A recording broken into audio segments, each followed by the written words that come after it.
Sacramentos. Nós vamos trabalhar alguns textos básicos e algumas perguntas e respostas do breve catecismo e do catecismo maior daqui a pouco. O que seria um sacramento? O que é um sacramento? Já ouviram essa palavra, né? Sacramento. Vem de sacramentum.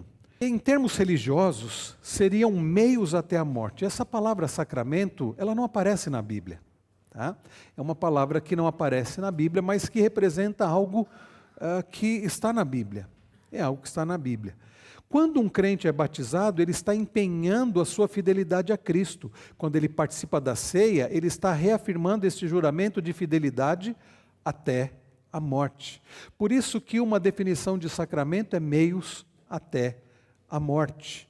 O termo sacramento, como eu disse, não aparece na Bíblia, mas designava alguma coisa que obriga ou envolve obrigações, como disse Rod.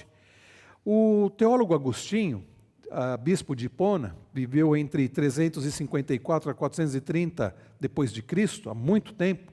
Agostinho foi alguém que Deus usou e o converteu, e é interessante, quem conhece um pouco da história de Agostinho, a mãe de Agostinho, Mônica, orou por muitos e muitos anos por ele.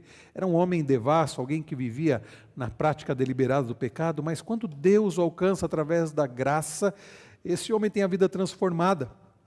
E foi um dos grandes teólogos, né, do cristianismo. E Agostinho, ele deixou uma definição que ficou famosa de sacramento, que ele diz que é um sinal visível de uma graça invisível. Eu gosto dessa definição. Um sinal visível de uma graça que é invisível. Nós não conseguimos enxergar a graça de Deus, ela é invisível.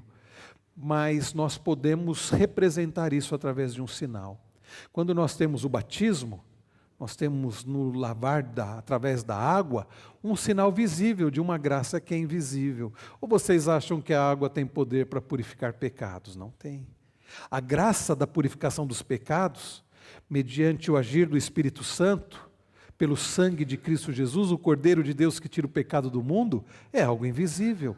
Nós não podemos olhar para alguém e dizer, olha, essa foi purificada do pecado. É fato que as práticas de alguém podem revelar se houve mudança de vida, sem dúvida alguma. Mas o lavar regenerador pelo Espírito Santo é algo que nenhuma máquina de raio-x, nenhum exame com contraste pode mostrar.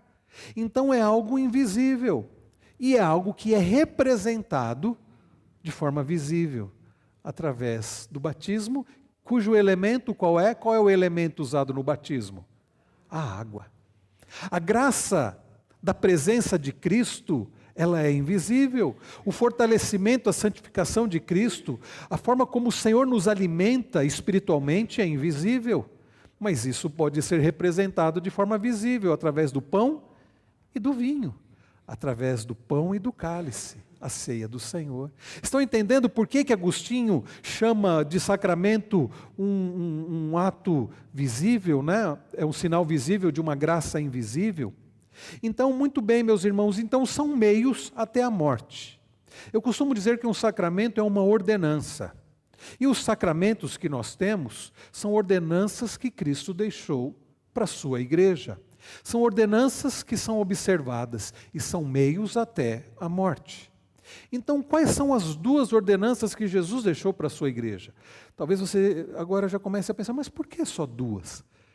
Se você veio do catolicismo apostólico romano, do romanismo, você talvez tenha dúvida quanto a isso, porque no romanismo existem vários sacramentos, né?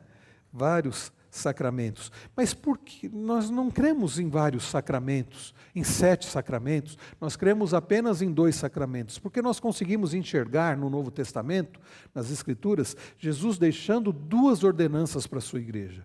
2 ordenanças que substituem os 2 sacramentos da antiga aliança, do Antigo Testamento. Bom, vamos começar falando dos sacramentos do Antigo Testamento. Quais eram as 2 ordenanças de Deus para o seu povo no Antigo Testamento? Ou seja, que o povo observava, uma delas era quando começava a fazer parte do povo da aliança, era a marca da entrada no povo da aliança, e a outra era que o povo fazia anualmente. Quais eram os 2 sacramentos? Qual era a marca da pessoa que era recebida no povo da aliança? Circuncisão. Circuncisão. Para a pessoa fazer parte do povo da aliança, ela precisava ser circuncidada. Né? É claro que eram apenas os homens, porque era algo representativo, e começava pelas crianças. Aliás, começava pelas crianças não. Deus estabeleceu essa marca através de Abraão, com Abraão, e prometeu ser o seu Deus e Deus da sua descendência. E é por isso que Deus diz assim: Abraão, a circuncisão de Abraão, da sua família, da sua casa, dos seus servos, do povo que seria o povo de Deus, e os filhos de Abraão e a sua descendência. É por isso que uma criança, ao 8º dia de vida, ela era circuncidada, porque isso mostrava que a criança do povo que era filho, cujos pais faziam parte do povo da aliança, também fazia parte do povo da aliança. Então você pode dizer, as crianças faziam parte do povo da aliança no Antigo Testamento? Sim ou não? Faziam. E no Novo Testamento? Daqui a pouco a gente fala sobre isso. A segunda ordenança no Antigo Testamento, qual era? O que o povo deveria todo ano celebrar para lembrar o livramento do Senhor? A Páscoa. A Páscoa. Ou em hebraico, Peshá. Peshá é a expressão hebraica quando Deus diz assim para Moisés: o povo era escravo no Egito, o povo clama ao Senhor, o Deus bondoso e misericordioso, como nós lemos ainda há pouco no Salmo 25, ouve o clamor do seu povo e envia o libertador. O libertador humano, imperfeito, cheio de limitações, é verdade, que era Moisés, mas que apontava para o libertador perfeito que viria, que é Cristo. E aí Moisés vai até o Egito e Deus diz para Moisés falar assim para o povo, na última praga. A última praga foi a morte dos primogênitos. E antes da última praga, Deus diz assim para Moisés: vai ordenar o povo fazer o seguinte, vai pegar um animal sem defeito, um novilho sem defeito, vai imolar, né, esse animal sem defeito, e o sangue desse animal, vocês vão passar, aspergir nos umbrais das portas, e a carne vocês vão cozinhar dessa forma, assim, assim, assim. Deus dá essa ordem estranha. Eu fico pensando, se nós vivêssemos naqueles dias no Egito, nós acharíamos muito estranho essa ordem. Essa ordem foi dada para Moisés. Moisés dá a determinados líderes que vão passando. Havia uma multidão do povo de Deus ali no Egito. Então, para essa ordem chegar até todos, foi passando, né? de líderes para aqueles bairros, até que todos soubessem dessa ordem. Uma ordem muito estranha. E o povo obedece. O povo pega um animal sem defeito, o povo ele imola aquele animal, o sangue é aspergido pelos umbrais da porta, porque Deus havia dito que à noite passaria o anjo da morte, o anjo do Senhor. E as casas que tivessem a marca do sangue do cordeiro nas portas, o anjo faria o quê? Passaria sobre a casa, passaria por cima, não entraria. Daí a expressão Peshá, passar sobre, ou Páscoa. A Páscoa do Senhor. E, de fato, foi o que aconteceu. O povo obedeceu, e as casas que tinham a marca do sangue do Cordeiro, sem defeito, o anjo da morte passou sobre, não entrou, não tirou a vida dos primogênitos. Mas as casas do Egito, que não tinham a marca do sangue do Cordeiro, o anjo entrou e tirou a vida do primogênito, inclusive de Faraó, do filho de Faraó, foi morto pelo anjo da morte, o anjo do Senhor ali. E Deus então dá uma ordem para o povo que é a seguinte, a partir dali, Deus liberta o seu povo, você conhece a história lá de Êxodo, Deus então liberta o povo, e Deus dá a ordem para o povo que era a seguinte: a partir de hoje, todo ano vocês celebrarão a Páscoa do Senhor. Todo ano vocês vão se ajuntar à família e vão pegar um animal e vão não mais passar o sangue nos umbrais da porta, mas vocês vão cozer a carne com ervas amargas para lembrar do Egito, com pães sem fermento, e assim Deus dá ordem. E desde a saída do Egito, o povo judeu até hoje celebra o Peshá, celebra a Páscoa do Senhor. E entendam, queridos, que esses dois sinais visíveis de uma graça invisível eram sinais de algo que ainda aconteceria em sua plenitude, porque a circuncisão apontava para uma purificação, para uma separação que seria consumada através daquele que derramaria o seu próprio sangue. Era uma marca sangrenta, circuncisão envolve sangue. O corte do prepúcio envolve sangue. E apontava para algo que viria. E a Páscoa apontava para um libertador maior. Estão entendendo? Nem a circuncisão, nem a Páscoa eram um fim em si mesmo, mas apontavam para aquele que viria. Então, quando Jesus vem ao mundo, e Jesus entra em Jerusalém, Jesus entra sabendo o que haveria de acontecer com ele. Vocês estão lembrados? Jesus entra num jumentinho emprestado lá em Jerusalém, e ele sabia o que haveria de acontecer com ele. Lá em João 13 diz isso, que sabendo que Jesus sabia o que haveria de lhe acontecer. Quando Jesus entra em Jerusalém, ele é recebido, né, pelo povo ali, que dizia, Hosana, o que vem em nome do Senhor, com mantos, palmas, né? Jesus sabia que ele estava entrando em Jerusalém. E qual era a época de Jerusalém? O que estava sendo festejado naqueles dias, quando Jesus entra em Jerusalém? A festa da Páscoa.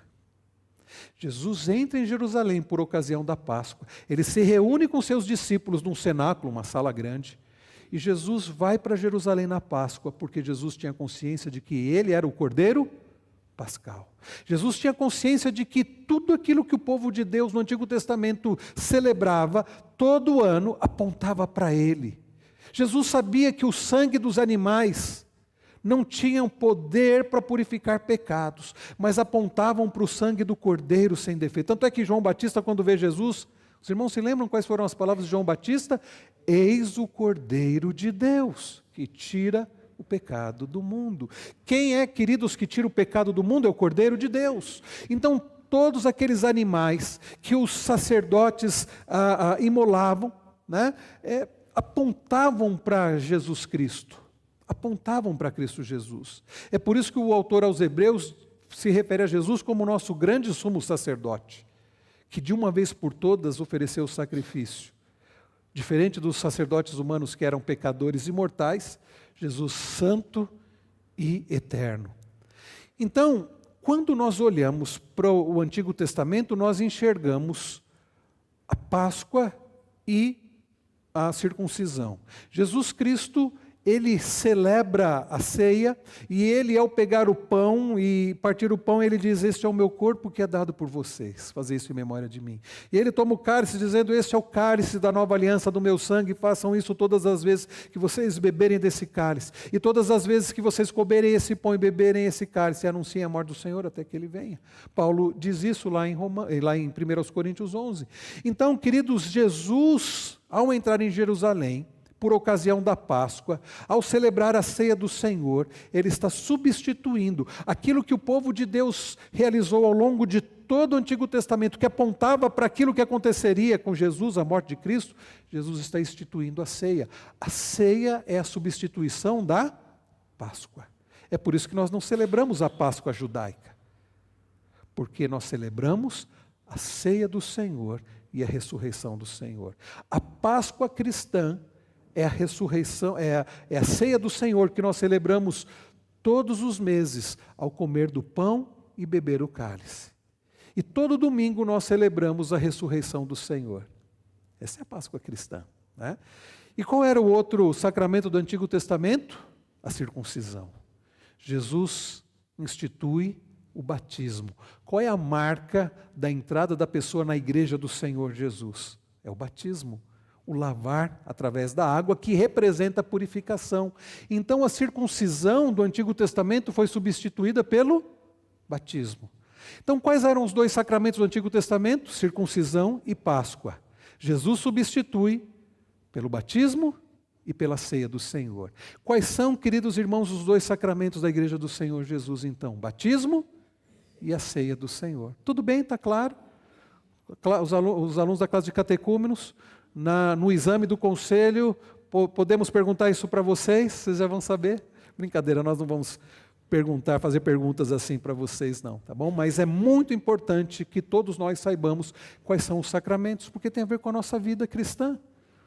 Bom, continuemos aqui. Então a palavra sacramento, como nós já falamos, não aparece na Bíblia, mas é usada desde o primeiro século para designar as ordenanças de Cristo à sua igreja. Essas ordenanças são batismo e santa ceia, ou ceia do Senhor, batismo e ceia do Senhor. O primeiro era chamado pela igreja primitiva de o sacramento da água.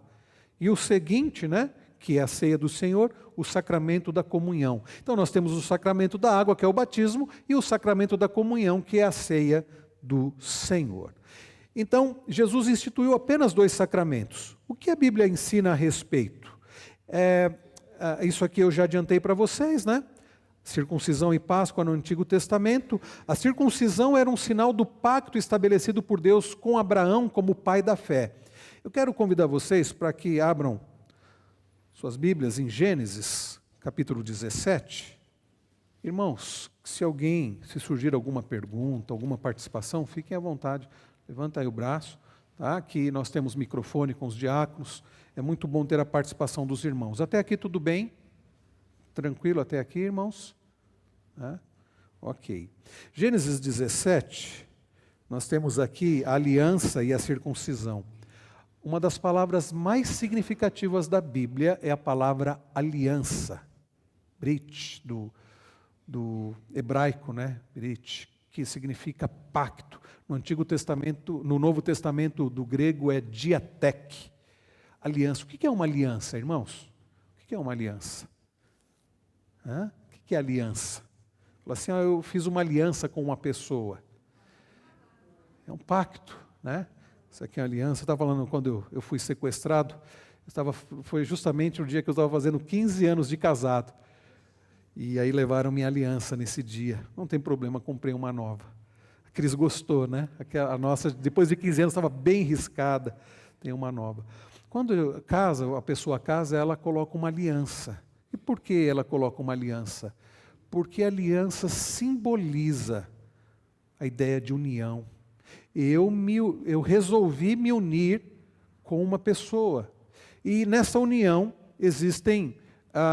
É um pacto, é um acordo, não somente registrado em cartório, não tem apenas um aspecto legal, de legalidade, de lei, conforme o nosso país, e precisa ter, mas também vai além disso. É um pacto que eu estabeleço com alguém diante de Deus. E aí eu passo a usar essa aliança. Existem outras pessoas, mas eu resolvi me unir com uma pessoa. De acordo com o que Deus disse, lá em Gênesis, deixará, pois, o homem, seu pai e sua mãe, e se unirá à sua mulher, tornando-se os dois uma só carne. Envolve promessas, e aí eu prometo amar, honrar, ser fiel, tudo. Ok, é uma aliança. É um acordo. Essa palavra, aliança, na Bíblia, aparece mais de 200 vezes na Bíblia. Muitas vezes aparece. Porque o nosso Deus, ele é chamado, ou ele se revela como sendo Deus da aliança. E Deus, eu citei aqui a aliança de casamento, inclusive o casamento, ele deve representar a aliança que Deus estabeleceu com o seu povo. Aliança de amor, um amor pactual, um amor de doação, de se entregar, de servir, e um amor de fidelidade. Então Deus resolveu fazer uma aliança com o povo, através de um homem chamado Abraão. Olhe comigo, aqui nós vamos ler, por causa do nosso tempo que é curto, a partir do verso de número 9. Deus disse ainda a Abraão, Deus já havia mudado o nome dele, para Abraão, guarde a minha aliança, você e a sua descendência. Prestem atenção, meus irmãos, o que Deus diz? Abraão deveria guardar a aliança do Senhor, esse pacto, esse acordo que Deus havia estabelecido com ele. Abraão e a sua descendência. Tá? Isso é muito importante. Deus faz um pacto com Abraão, prometendo ser Deus de Abraão e da sua descendência. Aí ele diz no verso 10, esta é a aliança que vocês guardarão. Vocês por quê? Você e a sua descendência. Guardarão entre mim e vocês e a sua descendência. Todos do sexo masculino que estão no meio de vocês deverão ser circuncidados. Vocês devem circuncidar a carne do prepúcio, isso servirá como sinal de aliança entre mim e vocês. Então, percebam por que Agostinho chama de sinal visível, de uma graça invisível? É um sinal. O corte do prepúcio é um sinal visível, que simboliza uma aliança. Como as pessoas eram identificadas se faziam parte do povo da aliança? Através da circuncisão. Ah, é circuncidado? Então faz parte do povo da aliança. Tá? Faz parte do povo da aliança. E aí ele continua, no verso de número ainda 12, agora no verso de número 12, ele diz: o menino que tem 8 dias será circuncidado entre vocês. Todos do sexo masculino, nas suas gerações, devem ser circuncidados. Também o escravo nascido em casa e o comprado de qualquer estrangeiro, que não for da sua linhagem. Deve ser circuncidado o que nasceu em sua casa e o que você comprou com dinheiro. A minha aliança estará na carne de vocês e será aliança, olha a expressão que Deus usa aqui, aliança perpétua. Poderíamos usar a palavra também eterna, contínua, uma aliança que não terá fim. Deus faz com o seu povo uma aliança perpétua. Não é nosso tema aqui. Seria bom a gente poder estudar sobre a teologia da aliança, mas a gente precisa entender um pouco para entender o batismo. Os irmãos vão ver onde nós vamos chegar, né? Então é uma aliança perpétua. Como que é uma aliança perpétua se Abraão morreria anos depois? Porque continuaria através dos descendentes de Abraão. Estão entendendo, irmãos? É uma aliança que Deus estabelece com Abraão e ela seria uma aliança eterna, perpétua, porque ela perduraria de geração em geração em geração, ok? Verso de número 14. Um incircunciso que não tiver sido circuncidado na carne do prepúcio deve ser eliminado do meio do seu povo, pois quebrou a minha aliança. Tá? Ok. Agora, você pode pensar o que isso tem a ver com o batismo. Romanos 14, vamos lá, aliás 4, Romanos capítulo 4. Antes de você perguntar, mas Jesus foi circuncidado e não somente batizado, porque Jesus precisava cumprir toda a lei que Deus havia entregue a Moisés e todo o aspecto judaico. Jesus era o cumprimento de tudo aquilo, né? Nós não precisamos ser circuncidados. Nós logo vamos chegar em Atos, no capítulo que vai tratar da controvérsia, né, que aconteceu ali, porque alguns começaram a dizer assim, os judeus se convertiam ao cristianismo, ok. E quando alguém que não era judeu se convertia ao cristianismo? Ah, tem que ser circuncidado. Aí é preciso realizar o concílio lá em Jerusalém para falar sobre isso e dizer, não precisa ser circuncidado. Aquele que não é judeu, que não é circuncidado e se converte ao cristianismo, precisa ser o quê? Batizado. Romanos 4, vejam versos 11 em diante, Paulo diz assim, e Abraão recebeu o sinal da circuncisão como selo da justiça da fé, que teve quando ainda não havia sido circuncidado. Abraão creu no Senhor e aí ele foi circuncidado. Paulo continua, e isto para que ele viesse a ser o pai de todos os que creem. Paulo, judeu, está se referindo a Abraão como pai de todos, aqui ele não diz todo judeu. Estão entendendo? Porque o judeu sempre considerou Abraão como pai Abraão. Os patriarcas Abraão, Isaac, Jacó e a descendência, então todos se referem aos patriarcas, os judeus se referem até hoje aos patriarcas, Abraão, Isaac, Jacó e depois José, mas Abraão é tido como pai. Então Israel os judeus consideram Abraão como pai Abraão, o pai da fé. Mas percebam que Paulo, o apóstolo aos gentios, aos não-judeus, ele se refere a Abraão como pai daqueles que, como pai também de todos os que creem. Ficou claro para vocês aqui, meus irmãos, no versículo de número 11?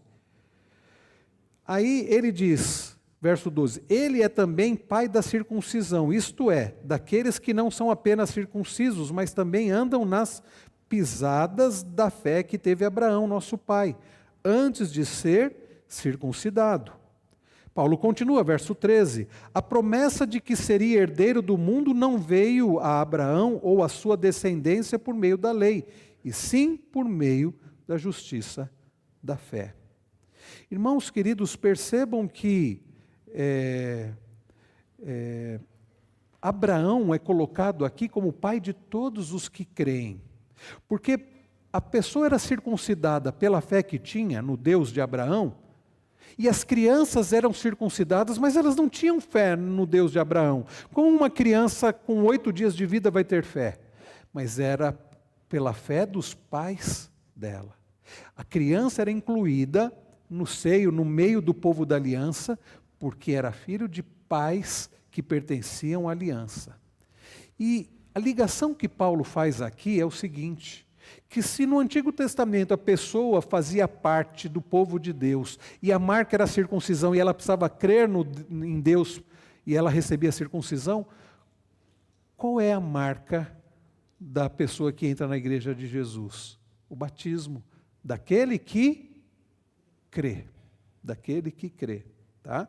Então, nós pela fé somos filhos de Abraão. Vocês estão entendendo que Paulo está dizendo isso? Nós somos filhos de Abraão pela fé. Em outras passagens nós vamos ler sobre isso. Não sei se vai dar tempo de ler hoje. Então, a circuncisão é substituída pelo batismo. E nós fazemos parte do povo da aliança. Quem é o povo de Deus hoje? É Israel? Quem é o povo de Deus hoje? Quem é o Israel de Deus hoje? Desde a vinda de Jesus, que foi rejeitado pelos judeus, pelo seu próprio povo. A igreja do Senhor Jesus. Então, guardem isso, o povo de Deus, o Israel de Deus, é a igreja de Jesus. Vocês lembram o que Pedro, abram lá em 1 Pedro 2, eu citei isso, eu acho que domingo passado, no sermão, 1 Pedro 2, 1 Pedro capítulo 2, Pedro diz assim a partir do verso 9, está lá no finalzinho da Bíblia, 1 Pedro 2, 9, vocês, porém, são geração eleita. Para quem que Pedro está, com quem Pedro está falando? Para quem Pedro escreveu essa carta? Não apenas para judeus. Quando nós lemos lá no capítulo 1, ele diz assim, capítulo 1, verso 1, Pedro, apóstolo de Jesus Cristo, aos eleitos que são forasteiros da diáspora, no Ponto, Galácia, Capadócia, Ásia e Bitínia, eleitos segundo a presciência de Deus Pai, em santificação do Espírito.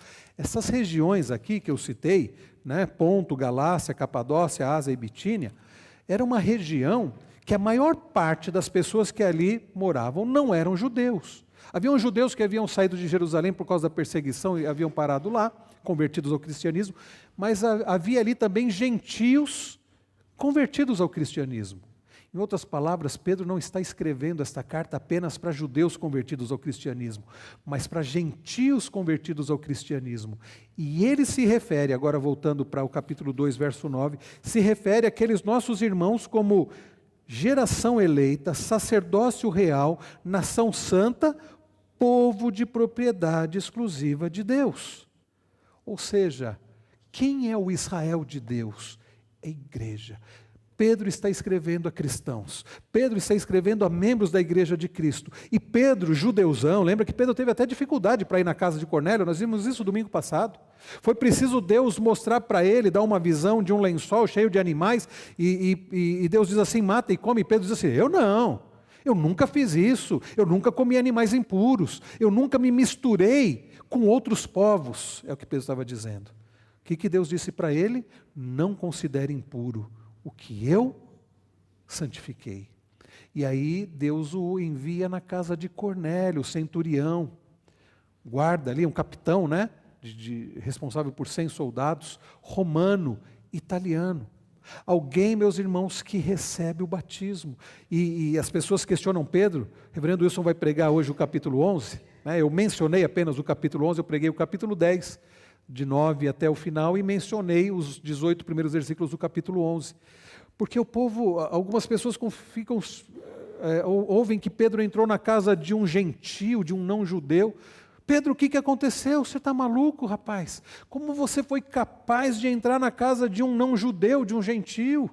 Aí Pedro conta a história da visão, conta que Deus falou para ele, chegaram as pessoas lá para ir até a casa de Cornélio, ele chega na casa de Cornélio, Cornélio conta da visão que teve, enfim, e que ele prega o evangelho, as pessoas se arrependem, Deus derrama do Espírito, eles falam outras línguas, aquilo era evidência para aquela época, e Pedro disse assim, olha, tinha água, o que impedia de eu batizar aquela gente, o que impedia que aquelas pessoas fossem batizadas? Aí as pessoas dizem que ouvem desculpa não, né? Mas a explicação de Pedro dizia, faz sentido. Tudo bem, Pedro, você fez bem. E eles se alegram, diz lá Atos. Vem à noite e você vai ouvir mais sobre isso, né? E então Pedro aprendeu que não somente judeus faziam parte do povo da aliança, mas a partir de Cristo não judeus também. Não considere impuro o que Deus purificou. Eu comecei o sermão do domingo passado falando sobre a história, as cores que o pintor esqueceu, para mostrar, queridos, que Deus não tem para si um povo de uma determinada etnia, os judeus, mas gente vinda de todos os povos, nações, etnias. Ok? Por que isso tem a ver, o batismo, com a circuncisão? Porque nós não somos hebreus, nós não somos judeus, mas nós somos batizados e essa é a marca de quem faz parte do Israel de Deus hoje, a igreja de Jesus. Tudo bem até aqui, meus irmãos? Pedro então se refere assim. Olha, se você... Não, depois a gente volta aqui para Romanos. Agora vamos falar um pouquinho sobre a Páscoa. Era o sinal do livramento do cativeiro egípcio. Abra sua Bíblia lá em Êxodo 12. Lá do final da Bíblia vamos para o início. A gente vai ficar passeando.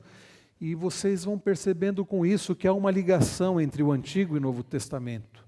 Há uma ligação, meus irmãos, porque nós não estamos falando de dois povos diferentes, de dois deuses diferentes. Nós estamos falando de um Deus, um único e verdadeiro Deus que fez uma aliança com um povo. E prometeu ser o Deus desse povo, que no Antigo Testamento era representado por Israel, e no Novo Testamento é representado pela igreja de Jesus. Mas é um povo só.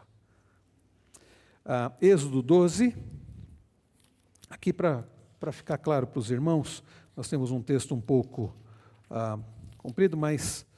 O Senhor disse a Moisés e Arão na terra do Egito, este mês será para vocês o principal dos meses, será o primeiro mês do ano. Falem a toda a congregação de Israel, dizendo, no dia 10 desse mês, cada um tomará para si um cordeiro, segundo a casa dos pais. Um cordeiro para cada família, mas se a família for pequena para um cordeiro, então o chefe da família convidará o seu vizinho mais próximo, conforme o número de pessoas, conforme o que cada um puder comer. Por aí vocês calcularão quantos são necessários para o cordeiro. O cordeiro será sem defeito, macho de 1 ano. Preste atenção nisso. O cordeiro tinha que ser sem defeito. Tinha que ser macho. Tudo isso apontando para quem? Quem é que viria sem defeito? E homem perfeito? Jesus, né? Podendo também ser um cabrito. Vocês guardarão um cordeiro até o 14º dia desse mês, e todo o ajuntamento da congregação de Israel o matará no crepúsculo da tarde. O matará no crepúsculo da tarde. Não tem como não lembrar da crucificação, não é verdade, irmãos? Pegarão um pouco do sangue e o passarão nas 2 ombreiras e na viga superior da porta, nas casas em que o comerem. Naquela noite comerão a carne assada no fogo, com pães sem fermento e ervas amargas. Não comam do animal nada cru, nem cozido em água, porém assado ao fogo, a cabeça, as pernas e as vísceras. Não deixem nada do cordeiro até pela manhã. O que, porém, ficar até pela manhã, queimem. É assim que vocês devem comê-lo, já prontos para viajar, com as sandálias nos pés e o cajado na mão, comam depressa. É a Páscoa do Senhor. Porque naquela noite passarei pela terra do Egito e matarei na terra do Egito todos os primogênitos, tanto das pessoas como dos animais, e executarei juízo sobre todos os deuses do Egito. Eu sou o Senhor. Para terminar, né, os 2 últimos versículos. O sangue será um sinal para indicar as casas em que vocês se encontram. Quando eu vir o sangue, passarei por vocês. Ó a palavra Páscoa aí, Pessá. Passarei por vocês, e não haverá entre vocês praga destruidora quando eu ferir a terra do Egito. Este dia ele será por memorial, e vocês o celebrarão como festa ao Senhor de geração em geração. Vocês celebrarão esse dia por estatuto perpétuo. Lá em Deuteronômio 16, a mesma coisa.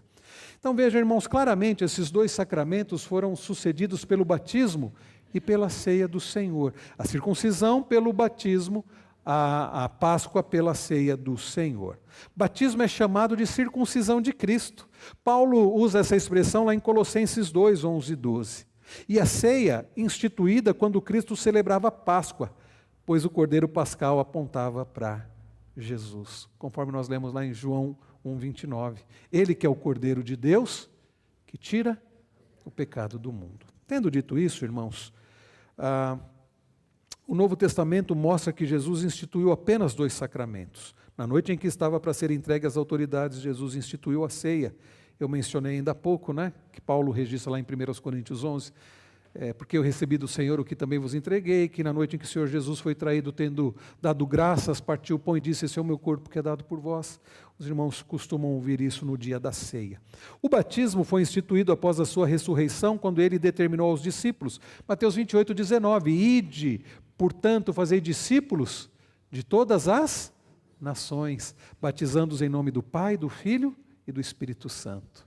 E é por isso que em Atos 1,8, nós temos visto isso nesta série. Jesus disse assim: vocês vão receber poder ao descer sobre vocês o Espírito Santo, e vocês serão minhas testemunhas. Onde? Tanto em Jerusalém como Judéia e Samaria, até os confins da terra, batizando pessoas de todos os povos. Nós somos o Israel de Deus, a igreja do Senhor. Através do exame do livro de Atos dos Apóstolos e das cartas, percebemos que nos dias apostólicos a igreja praticava apenas 2 sacramentos: o batismo e a ceia do Senhor. Tem sido assim ao longo de mais de 2000 anos. Recebiam o batismo e participavam da ceia. Nós não vamos ler esses textos agora. Atos 2 nós vimos recentemente. A igreja que perseverava na doutrina dos apóstolos, na comunhão, no partir do pão e nas orações. Perseverar no partir do pão, lá de Atos 2, significa perseverava na ceia do Senhor. Os irmãos se reuniam, ainda não havia templo ali, mas eles se reuniam de casa em casa e eles celebravam a ceia do Senhor. Embora não tivessem sido batizados por Paulo, está claro que eles foram batizados. Abram lá, meus irmãos, em 1 Coríntios 1, Paulo escrevendo aos cristãos da cidade de Corinto. Hoje é a região da Turquia. Eram convertidos, gentios convertidos ao cristianismo. 1 Coríntios, capítulo 1, versos 14 a 17. Paulo diz assim, 1 Coríntios, capítulo 1, a partir do verso 14, ele diz: dou graças a Deus por não ter batizado nenhum de vocês, exceto Crispo e Gaio, para que ninguém diga que vocês foram batizados em meu nome. Batizei também a casa de Estéfanas, além desses não me lembro se batizei algum outro. Afinal, Cristo não me enviou para batizar, mas para pregar o Evangelho, não com sabedoria de palavra, para que não se anule a cruz de Cristo. O que fica claro nesse texto é que aqueles cristãos haviam sido, o quê? Batizados. A maioria não por Paulo, é verdade, mas foram batizados. Então, quais são as partes dos sacramentos? Nosso Catecismo Maior afirma que as partes de um sacramento são 2. Isso é importante também, as partes de um sacramento. Nós temos 2 partes, tanto no batismo quanto na ceia do Senhor. Uma é o sinal exterior visível e sensível segundo o próprio Cristo instituiu. Qual é o sinal visível do batismo? A água, que é derramada ou aspergida. E qual é o sinal visível da ceia? O pão e o vinho, ou o fruto da uva, o suco da uva. Agora, existe um outro sinal, que é o sinal invisível. A graça interior ou invisível espiritual, representada pelo sinal. No caso do batismo, é a graça da purificação dos pecados, pelo Espírito Santo, através do sangue de Cristo. E a graça da ceia do Senhor é o fortalecimento da igreja do Senhor, a santificação da igreja do Senhor, quando nós comemos e bebemos na ceia do Senhor. Então, no batismo é a água, na ceia o pão e o vinho. Esses elementos, água, pão e vinho, representam Cristo e seus benefícios. Existem 3 marcas para que uma igreja seja considerada verdadeiramente de Cristo. A pregação fiel da palavra. Aliás, nós estamos falando isso no estudo da quinta-feira, tá? Se você puder, esteja conosco quinta-feira, estamos falando sobre isso. Ou assista, né? E tem os estudos, tem 2 estudos que o pastor Cleiton deu e da quinta-feira passada que eu dei, falando sobre a importância da igreja, que a igreja é essencial. Mas nós temos 3 marcas para que uma igreja seja considerada verdadeiramente de Cristo, que os reformadores chegaram nesse consenso. A pregação fiel da palavra, eu tratei quinta-feira passada. O exercício fiel da disciplina, que eu vou falar nessa próxima quinta-feira, se Deus permitir. E a administração correta dos sacramentos. E aí vem, como eu posso considerar que um sacramento é administrado de forma correta?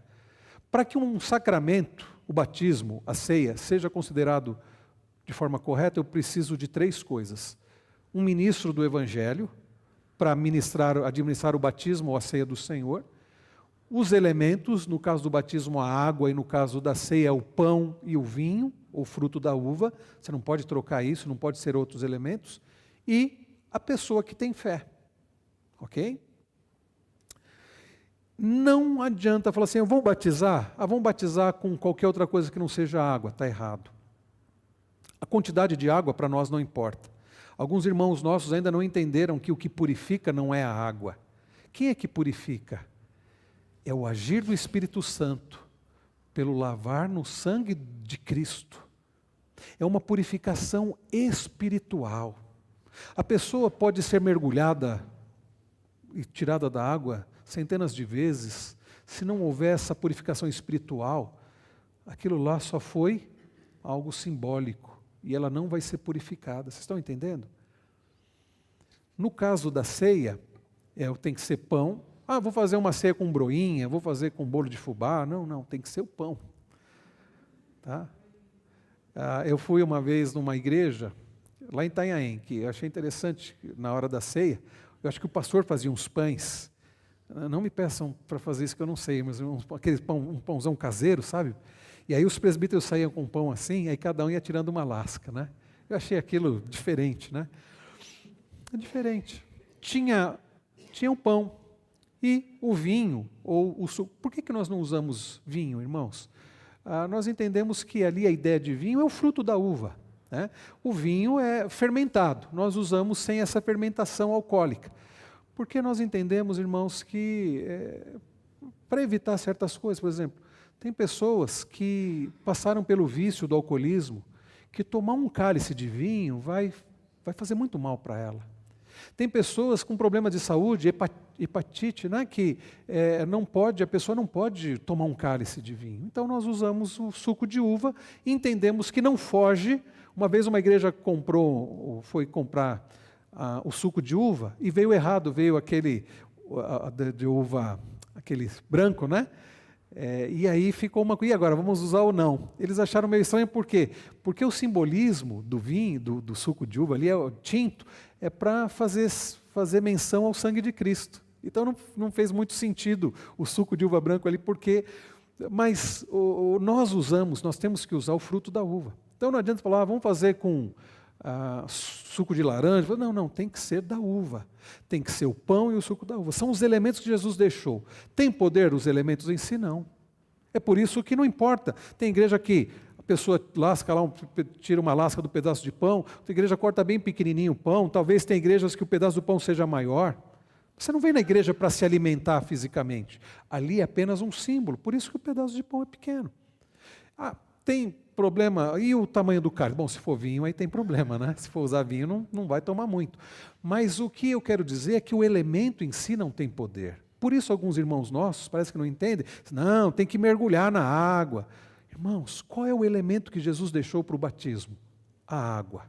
Importa se vai virar um pouco de água, entornar um pouco de água na cabeça da pessoa, se vai virar com um jarro de água, como é no Oriente, né, efusão, ou se vai mergulhar. Para nós não. Por quê?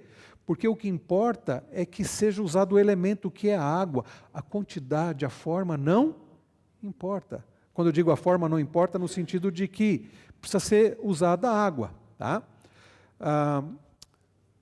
Então, é importante notar que o elemento material é determinado pelo autor dos sacramentos. Jesus quis que no batismo fosse usado a água e que na ceia fosse usado o pão e o fruto da uva, o vinho, o suco da uva. E não é determinado pelos homens. Não cabe, portanto, a nós discutir por que ele escolheu esses elementos e não outros. A gente pode imaginar, a água simboliza a purificação. O pão representa, alimenta o corpo de Cristo. O vinho representa o sangue de Cristo. E quando você olha um cálice de vinho ou do suco de uva tinto, você imagina, leva a imaginar o sangue, mas por isso. Então o batismo significa, tipifica e representa purificação dos pecados. A água é apenas símbolo de uma lavagem, que é uma lavagem interior operada pelo Espírito Santo. Ou seja, se a pessoa for batizada e não houve essa purificação, foi só um gesto sem o significado verdadeiro. E se a pessoa foi purificada pelo Espírito e morreu, não deu tempo de ser batizado, ela deixou de ser salva? Não. Porque o sacramento não tem um poder salvífico. Estão entendendo? O batismo representa algo que já aconteceu. Pensem comigo no caso daquele ladrão, um dos ladrões que estavam ao lado de Jesus. Jesus está ali crucificado e ao lado dele tem pessoas que haviam sido condenadas de forma justa, diferente de Jesus. Um ladrão de cada lado. Um deles olha para Jesus e diz: Senhor, lembre-se de mim quando o Senhor entrar no teu reino. Jesus responde para ele o quê? Hoje mesmo você estará comigo no paraíso. Houve um arrependimento por parte daquele homem e houve uma confissão de fé. Ele se refere a Jesus como Senhor. E ele pede por perdão e por salvação. E Jesus diz: você estará comigo. Ele foi batizado? Aquele homem não. Foi salvo. Jesus disse: você vai estar comigo hoje no paraíso. Então, os elementos em si simbolizam. Eu já ouvi de igrejas, por exemplo, que tem esse costume de fazer o batismo por imersão, aí eles alugam um sítio, e aí com piscina, e aí batiza lá várias pessoas, aí depois ninguém pode entrar na água. Por que ninguém pode entrar na água? Eles dizem: porque a água está contaminada com pecado. Da onde tiraram isso?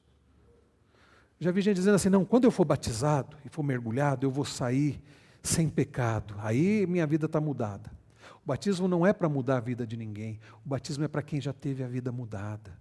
O batismo não é para purificar pecados, é para quem teve a purificação de pecados. Estão entendendo? A água é apenas um símbolo. Assim como o pão e o fruto da uva, o vinho, o suco, são apenas símbolos. Não nos alimentam espiritualmente em si. O alimento a ação é espiritual. A ceia representa, tipifica e significa a nutrição espiritual. Se o batismo representa purificação, a ceia representa a nutrição espiritual. O pão é símbolo do corpo de Cristo partido por nós, o vinho é símbolo de seu sangue vertido por nós.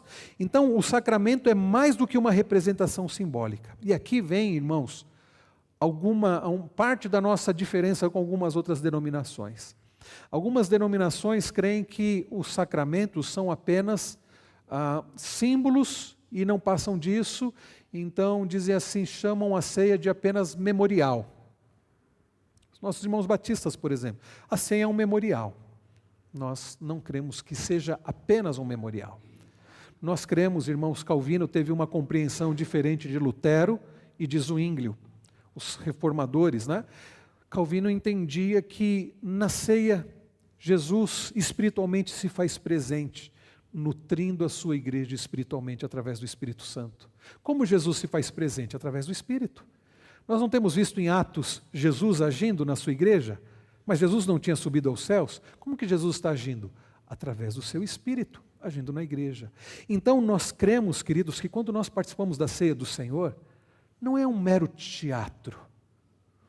É um simbolismo, mas que tem carregado uma ação espiritual, que não é o pão e não é o vinho, mas é o Senhor Jesus através do Espírito. Estão entendendo? Essa é a nossa visão. Água, pão e vinho continuam sendo água, pão e vinho, mas sido separados do uso comum e consagrados ao Senhor mediante e acréscimo da palavra e a invocação do nome de Deus se tornam santificados por Cristo. Vocês já perceberam que quando os pastores vão ministrar a ceia, antes nós oramos, consagrando ao Senhor os elementos que serão usados e a nossa vida, e nós invocamos né, o agir do Senhor e dizemos: Senhor, nos santifique, nos fortaleça no momento da ceia. Essa é uma ação espiritual que não está no pão e no vinho, mas na ação do Senhor enquanto comemos e bebemos. Estão entendendo isso? Sinal visível de uma graça invisível. E assim, quando participamos desses elementos, estamos também espiritualmente participando da morte de Cristo na cruz e de sua ressurreição gloriosa. Para a gente encerrar, encerrou aqui o nosso tempo, quais são as eficácias dos sacramentos? Os sacramentos de si mesmos não possuem graça, no sentido não possuem poder neles mesmos. Não há poder na água, não há poder no pão, não há poder no vinho. E eles não comunicam de si mesmos graça, uma ação espiritual, mas são sinais da graça interior, da comunhão que temos com Deus. Esses sinais visíveis, são testemunhas e selos da promessa e da graça de Deus. Eles recordam-nos o dever que temos. Por isso, somente o crente é beneficiado com a celebração dos sacramentos. Isso significa que se batizarmos um ímpio ou lhe dermos a ceia, ele não receberá benefício nenhum. A pessoa pode ser mergulhada, pode receber água na cabeça, pode ir lá para Israel, no Rio Jordão. Tem gente que quer dizer: não, eu quero ser batizado onde Jesus foi batizado. Bobagem. A água não purifica pecados. Se não houve o lavar regenerador do Espírito Santo, vai só ter tomado um banho. Nada mais do que isso. Um banho externo. Vai continuar morto nos delitos e pecados. A pessoa vem aqui, toma ceia. Se não houve a compreensão, não houve nenhuma graça. A água do batismo não tem poder para lavar pecados. O pão e o vinho da ceia não podem nutrir uma alma morta em pecados. Mas para os salvos faz toda a diferença. Os sacramentos são instrumentos do Espírito Santo para nos comunicar graça, que são apropriados por nós através da fé. Nós não vamos ter tempo aqui, eu vou continuar com os irmãos da Casa de Catecúmenos no próximo domingo, mas só para os irmãos aqui não ficarem sem saber, só citando aqui o breve catecismo, o batismo é o sacramento no qual o lavar com água em nome do Pai, do Filho e do Espírito Santo, como Jesus instituiu lá em Mateus 28, significa e sela a união do crente com Cristo, a participação das bênçãos do pacto da graça e a promessa de que pertencemos ao Senhor. Singelamente podemos dizer que o batismo é o rito de iniciação no seio da Igreja de Cristo. As formas de batismo, aspersão, imersão e efusão, por que nós batizamos por aspersão? Porque, irmãos queridos, nós entendemos que o que importa é o elemento. Existem muitos textos, eu não vou ler aqui, mas alguns deles, por exemplo, que nós temos visto em Atos, conversões de pessoas. Quando Pedro prega lá em Atos 2, quase 3.000 almas são convertidas. Tinha rio próximo ali para toda aquela gente ser batizada? Provavelmente não. Quantos casos no Novo Testamento de famílias inteiras que são convertidas e o texto diz e foram imediatamente batizadas? Eles tinham banheira, piscina em casa? Certamente não. Então nós não cremos, irmãos, que como alguns irmãos nossos creem, que só por imersão tem que mergulhar a pessoa. Isso parte do entendimento que, inclusive as pessoas dizem assim, não, a pessoa é mergulhada e sai purificada. Nós não cremos nisso. Nós cremos que é apenas um símbolo de algo que já aconteceu espiritualmente. Por isso a quantidade de água não importa. Tá? Mas eu não queria terminar sem falar, o batismo com água é apenas um símbolo, o significado de batismo não é decisivo para afirmar, e tem muitos textos que a palavra batizo, né, é empregada para designar lavagem de mãos, por exemplo. Né? O batismo com água simboliza o batismo com o Espírito Santo. E o batismo de Saulo na casa de Ananias não poderia, obviamente, ter sido aplicado de forma de imersão. Vai ler lá Atos 9:18, como que poderia ter havido imersão ali? Agora, eu não queria terminar sem tocar nesse ponto. Nós vamos ter domingo que vem, se Deus permitir, um batismo infantil. O Tito, filhinho da Maressa e do Lucas, vai ser batizado, netinho do reverendo Emiliano, que foi pastor aqui antes da minha vinda, né? E talvez alguns de vocês perguntem, mas por que batiza crianças? Estão lembrados lá de Gênesis 17, que nós lemos há pouco? Deus prometeu ser o Deus de Abraão e da sua descendência. E a igreja é o Israel de Deus hoje. As crianças faziam parte do povo da aliança? Faziam. Onde está escrito que no Novo Testamento a coisa mudou? Não, agora as crianças não fazem parte do povo da aliança. Deixem vir a mim os pequeninos, porque dos tais é o reino dos céus. O batismo de crianças, aliás, nós não batizamos simplesmente crianças, nós batizamos os filhos dos crentes. Não adianta trazer, tinha umas crianças aqui, vai ser batizada. Não, somente os filhos daqueles que já pertencem à aliança. Para nós, há vários argumentos sólidos que justificam. As crianças sempre fizeram parte integrante da família de Deus, tanto no Velho Testamento quanto no Novo Testamento. Se a igreja do Velho Testamento admitiu crianças, não podemos excluí-las no Novo Testamento, negando-lhes o batismo. Nós cremos que os nossos filhos, filhos de pais da aliança, também têm o direito de fazer parte, o privilégio de fazer parte do povo da aliança. Nas palavras de Paulo em Colossenses 2, 11 e 12, o batismo é a circuncisão de Cristo. Esses dois ritos, circuncisão e batismo, têm o mesmo propósito. Qual é? A iniciação na igreja de Deus.